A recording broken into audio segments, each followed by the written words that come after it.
How about DPWH, sir? May bago pa recommendation sa SAEL at kay sa Ombudsman? Tuloy-tuloy kami. No, ayoko lang pangunahan ng ICI, pero meron kami ulit na i-recommenda. Sabi naman natin every week.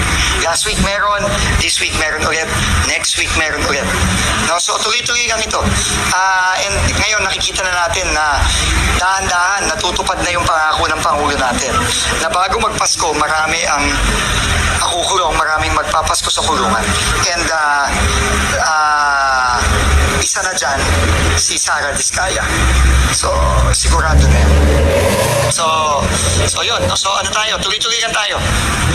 Bernard naman doon, after na malilinis natin dito sa Tartar Lake, ano na po yung aasahan ng publiko? Well, asahan po ng publiko, tulad nga po na nasabi ni Secretary Vince at yan po ang kautusan ng Pangulo. Tuloy-tuloy po itong programa natin ng paglilinis ng mga esteros, creeks, at kailangan po talaga i-clear yung mga waterways natin dahil kung hindi po, kita nyo naman po yung difference ng before and after. Kung pababayaan po natin itong mga esteros at creek na ito, ay talaga po magdudulot ng pagbaha. Bumababaw siya, lumilit yung carrying capacity, hindi makadalo yung tubig.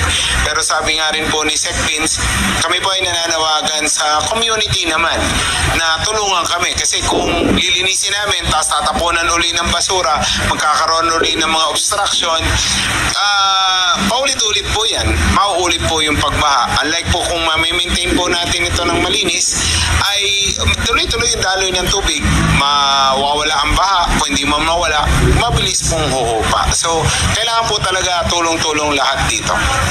Sir, well, medyo flood-prone areas po yung Las Piñas and yung mga katibig pang cities. Kumusta po yung mga projects and implementation po natin dito?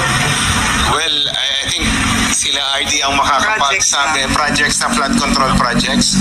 Hindi, for 2026, kailangan medyo i-revisit.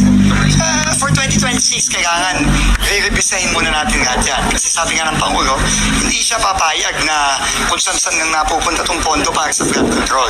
Kaya nga, itong open kontrabaha, ito ang ginagawa natin. Kasi ito, kahit na wala tayong gagawing bagong struktura, epektibo to, lalo na dito sa Greater Metro Manila area. Kasi ang problema ng Greater Metro Manila area, barado ang ating mga daluyan ng tubig. So yun ang ginagawa natin ngayon. Lahat yan, across the board, private sector, mga eksperto, mga scientists, lahat yan ang sinasabi nila. Pero hindi naman ibig sabihin nun na wala na tayong kailangang itayong mga flood control mitigation. Pero yung mga, kung magtatayo tayo dito ulit, pagkatapos nitong